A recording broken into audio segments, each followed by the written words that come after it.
આપણે મરચાં લઈ લીધા છે, હવે સાળી લઈ પછી મોઈ નાખી. આપણે આ મરચું સાળી લીધું છે, હવે એને સિંગ તેલ લીધું છે. સિંગ તેલમાં આપણે એને મોઈ નાખશું.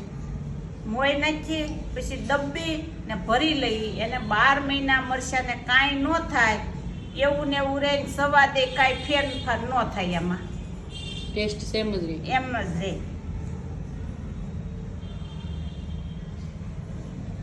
આ કેટલું 3 કિલો મરચું છે કે? હા, 3 કિલો છે. એમાં એક સાલીનું તેલ નાખવાનું. હા,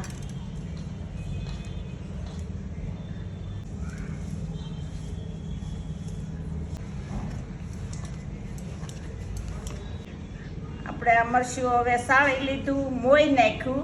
હવે એને આપણે કસરીને જવા ડબ્બામાં ભરી લીધું. હવે આ ડબ્બો આપણે ઉપર કોથળી મૂકી ને પેક કરીને મૂકી દઈએ. આને 12 મહિના કાંઈ ન થાય, આવું ને આવું રહે.